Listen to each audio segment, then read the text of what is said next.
कुछ करिए, बस बस बड़ा बोले, अब कुछ करिए।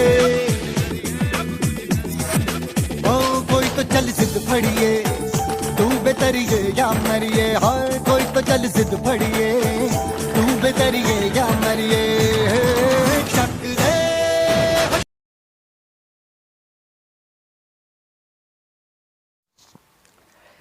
हेलो बच्चों, कैसे हो आप सब। तो बच्चों आज हम सब करने वाले हैं क्लास हिंदी 6 चैप्टर 4, जिसका नाम था बच्चों हॉकी का जादूगर। तो बच्चों इसका क्वेश्चन आंसर और बचा हुआ था, तो जो हम इस वीडियो में पूरा करेंगे। तो बच्चों पहला प्रश्न है, अगर ध्यानचंद हॉकी नहीं खेलते तो वे क्या कर रहे होते। इसका उत्तर है, अगर ध्यानचंद हॉकी नहीं खेलते तो वे सेना में एक सामान्य सैनिक की तरह अपनी सेवा देते रहते और अपनी सेवा के बदौलत उनकी पदोन्नति उच्च पदों पर होती रहती। मतलब उनका जो पोस्ट है उनमें प्रमोशन होता, उनका लेवल और बढ़ता। फिर वह एक दिन सेवानिवृत्त होकर अन्य सेवा अधिकारी की तरह जीवन यापन करते। मतलब क्या बोल रहा है, फिर एक दिन वह सेवानिवृत्त होकर अन्य सेवाधिकारी की तरह जीवन यापन करते। कौन? मेजर ध्यानचंद। बच्चों दूसरा प्रश्न है, ध्यानचंद की जगह अगर आप होते तो अपना बदला किस प्रकार लेते। उत्तर है, हो सकता है कि इस झगड़े का निपटारा मैदान में ही हो जाता और दोनों टीमें एक दूसरे से हॉकी का स्टिक लेकर आपस में भिड़ जाती और खेल का मैदान युद्ध में का मैदान में परिवर्तित हो जाता। मतलब जो खेल का मैदान है वो युद्ध के मैदान में परिवर्तित हो जाता।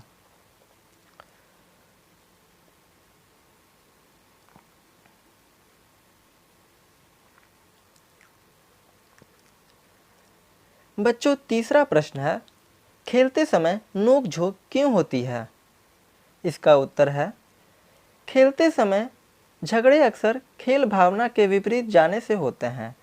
अपने आप को विजेता बनाने की होड़ में खिलाड़ी आपस में भिड़ जाते हैं और अपनी श्रेष्ठता झगड़कर तय करना चाहते हैं। श्रेष्ठता मतलब बच्चों यह हम लोग खेलते हैं तो बोलते हैं कि नहीं सबसे बढ़िया हम खेलते हैं, या हम लोग क्रिकेट भी खेलते हैं तो बोलते हैं सबसे बैटिंग अच्छा हम करते हैं तो सबसे पहले बैटिंग हम उतरेंगे। ऐसे में झगड़ा हो जाता है।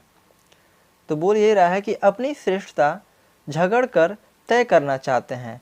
वैसे खेल के दौरान आवेश में आ जाना स्वाभाविक है। सही बात है। चौथा प्रश्न है, विजेता बनने के लिए मनुष्य में क्या क्या गुण होने चाहिए। इसका उत्तर है बच्चों, विजेता बनने के लिए व्यक्ति में लगन, साधना, साहस और खेल भावना के गुण का समावेश आवश्यक है। तो बच्चों क्या बोल रहा है, आप लोग देख रहे हो ना, लगन, साधना, साहस और खेल भावना, ये चारों विजेता बनने के लिए गुण आवश्यक है।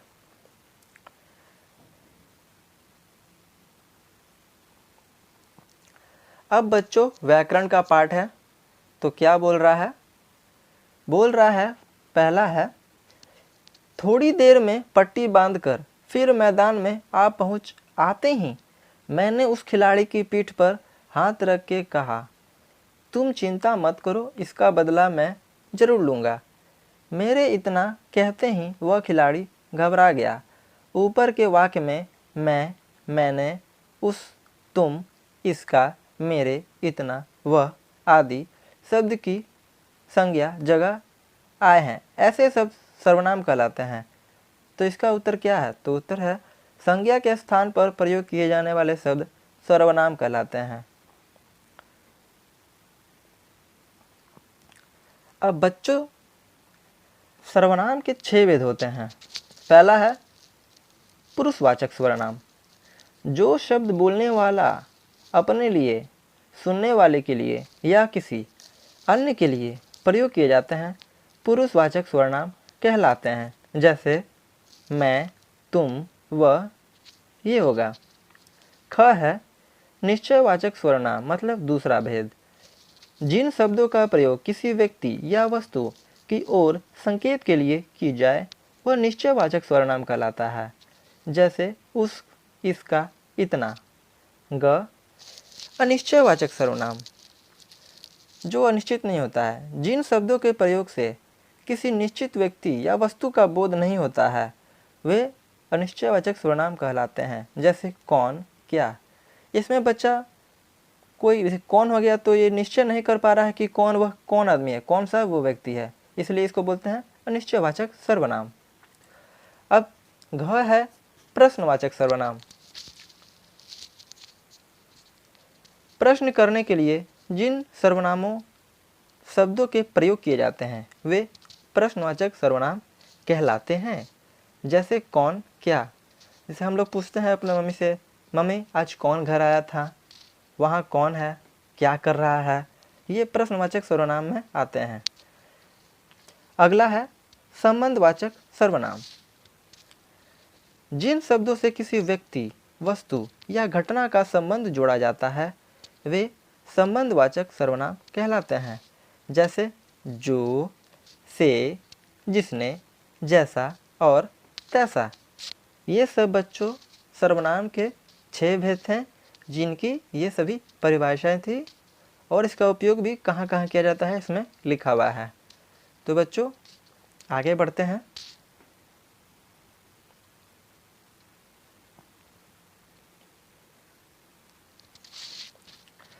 निजवाचक सर्वनाम, ये है अंतिम।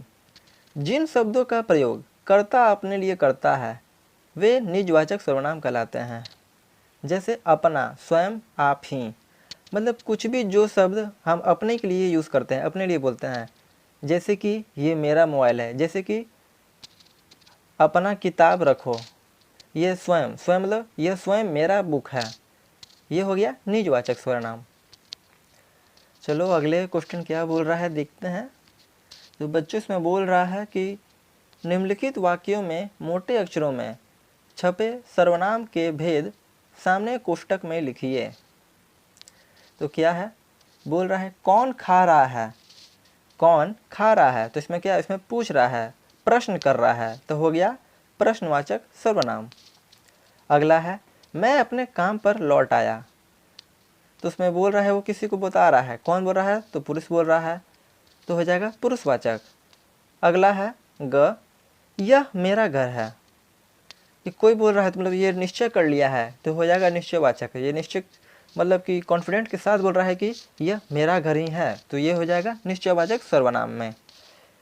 अगला है जैसी करनी वैसी भरनी।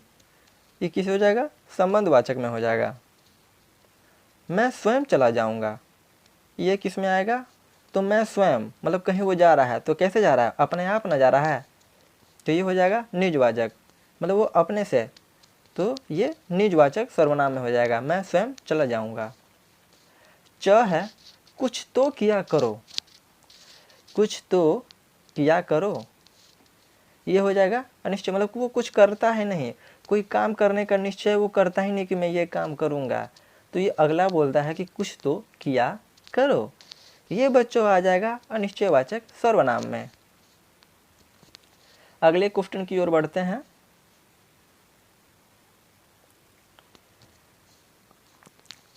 इन शब्दों से वाक्य बनाइए। अब बोल रहा है धक्का मुक्की, धक्का मुक्की बोल रहा है, तो ये क्या हो जाएगा, बस में चढ़ने के लिए बच्चों में धक्का मुक्की होने लगी। क्या बोल रहा है, बस में चढ़ने के लिए बच्चों में धक्का मुक्की होने लगी। अगला है नोक झोंक, तो इसका हो जाएगा वाक्य, दो दलों में मारपीट हो गई और कई लोग घायल हो गए। मतलब नोक झोंक क्या, थोड़ा सा बोला चाली हो गया कि तुम मेरे को ऐसे कर दोगे, तुम कैसे मार दोगे। हम लोग भी करते हैं ना, बोलते हैं कि हम अपना पापा को बुला के लाएंगे, हम लोग वो बोलता है अगला कि हम मम्मी को बुला के लाएंगे, इसी में पिटाई हो जाता है, तो हो जाता है नोक झोंक। अगला है बार बार, तो इसका वाक्य क्या होगा, सफल होने के लिए बार बार कोशिश करना चाहिए, इसको बोलते हैं सफलता के लिए। तो बार बार का वाक्य हो गया, सफल होने के लिए बार बार कोशिश करना चाहिए। अगला है जैसे जैसे, इसका उत्तर है जैसे जैसे राम बड़ा हो रहा है और भी मेहनती हो गया है, ये वाक्य बना है। बच्चों आप लोग भी अपने तरीके से वाक्य बना सकते हो। अगला क्वेश्चन है वैसे वैसे, तो इसका वाक्य क्या बनेगा? जैसे जैसे आप मेहनत करोगे वैसे वैसे आपको सफलता मिलेगी। बच्चों अगला क्वेश्चन है 3 नंबर। 3 नंबर क्वेश्चन क्या है? इन वाक्यों में क्रिया शब्द को रेखांकित कीजिए। क्रिया मतलब क्या? जो कर रहा है काम वो क्या कर रहा है? तो क है खेल में तो ये सब चलता ही है।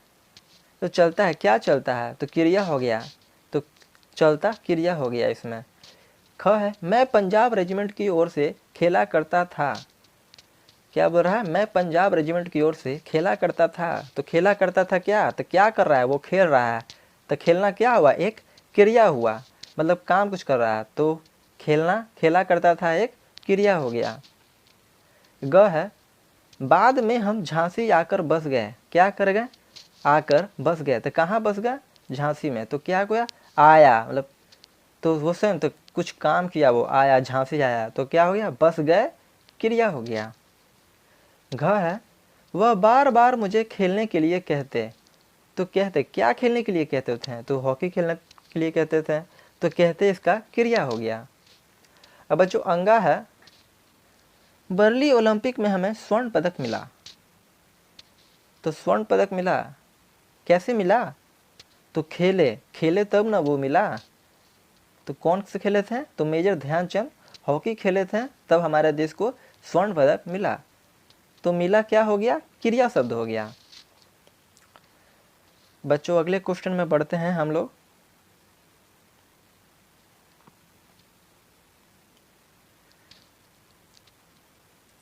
अब 4 नंबर क्वेश्चन क्या बोल रहा है बच्चों? देखिए नीचे लिखे शब्दों को क्रम में सजाकर वाक्य बनाइए। क्रम में सजाकर वाक्य बनाइए का मतलब क्या हो बच्चों? मतलब कि मिलाना है, अच्छे तरीक़ा से उसको बैठाना है, ठीक है। एक वाक्य उसको बनाना है। ये सब उल्टा पुल्टा, मतलब कि आगे पीछे दिया हुआ है और इसको हम लोग सही से हम लोग को वाक्य बनाना है। तो क्या बोल रहा है? नौसखिया उस समय मैं एक था खिलाड़ी। तो बच्चों ये तो टेढ़ा मेढ़ा कर दिया है, इसको सीधा कैसे होगा? तो सीधा वाक्य बनेगा मैं उस समय एक नौसिखिया खिलाड़ी था। क्या बनेगा बच्चों? मैं उस समय एक नौसिखिया खिलाड़ी था। ख है आता खेल में मेरे गया। तो क्या ये तो बच्चों टेढ़ा मेढ़ा बना हुआ है, इसको सीधा क्या करेंगे? मेरे खेल में निखार आता गया। क्या ये वाक्य बन जाएगा? मेरे खेल में निखार आता गया। ग है शर्मिंदा वह बड़ा हुआ सचमुच खिलाड़ी। ये भी टेढ़ा मेढ़ा बच्चों है, तो इसका क्या बनेगा सीधा लाइन? वह खिलाड़ी सचमुच बड़ा शर्मिंदा हुआ। घ है ले जाया मैदान से बाहर मुझे गया। तो बच्चों याद है हम लोग कि मेजर ध्यानचंद को हॉकी से मार दिया था खेल के दौरान एक प्लेयर। तो क्या ये बोल रहे थे? मुझे मैदान से बाहर ले जाया गया। ये वाक्य सीधा है, क्या बनेगा? मुझे मैदान से बाहर ले जाया गया। अब बच्चों इसी के साथ ख़त्म होता है। अब देखते हैं आगे क्या है। अब बच्चों ये आप लोग के लिए है। मैंने तो इतना सारा बता दिया, अब आप लोग को कुछ होमवर्क भी दिया जाए तो कुछ करने को बच्चों आपको ही करना है। तो ये पहला क्वेश्चन है, अखबार में रोज़ाना खेल का एक पृष्ठ आता है, आपको जो खबर अच्छी लगे उसे संकलित कीजिए। अब बच्चों आपको ये स्वयं करना है। अगर आप अखबार पढ़ते हो या अगल बगल में कहीं आता है तो एक पेज में उसमें स्पोर्ट्स का जानकारी दिया हुआ रहता है, खेल का एक पेज हमेशा ही रहता है पेपर में। तो बच्चों ये क्वेश्चन आपको उस पेपर के माध्यम से बन जाएगा। दूसरा क्या है? यह पाठ एक संस्मरण है, आज सभी भी अपने कोई स्मरण लिखिए। अब मतलब बच्चों ये बोल रहा है क्वेश्चन, जैसे कि मेजर ध्यानचंद खेल रहे थे तो वो उन्होंने खेलने के दौरान अपना एक छोटी सी कहानी हम लोग को बताई है। तो आप लोग भी खेल खेलते हो या कभी खेले थे तो कोई हिस्सा आपको याद होगा, वो इस क्वेश्चन में आपको लिखना है जो याद है। तो बच्चों ये 2 क्वेश्चन है होमवर्क के रूप में जो आपको खुद करना है। अब इसी के साथ बच्चों हमारा क्लास 6 हिंदी चैप्टर 4 जिसका नाम हॉकी का जादूगर था, अब वो ख़त्म हो गया है। अब बच्चों क्वेश्चन आंसर तो मैंने बता दिया है, पर आपको नहीं समझ आया है तो वो वीडियो के कमेंट बॉक्स में ज़रूर कमेंट कीजिए कि आपको क्या समझ नहीं आया है। और समझ में बच्चों अगर आपको आया है तो प्लीज़ बताइएगा कि हम कैसे पढ़ा रहे हैं आप सबको। अगर ये वीडियो अच्छी लगी हो, तुम सबको समझ में आया हो, तो वीडियो के कमेंट बॉक्स में ज़रूर कमेंट करो। और हाँ बच्चों, लाइक करो और अपने चैनल को ज़रूर सब्सक्राइब कर दो। तो मिलते हैं हम लोग अगले वीडियो में।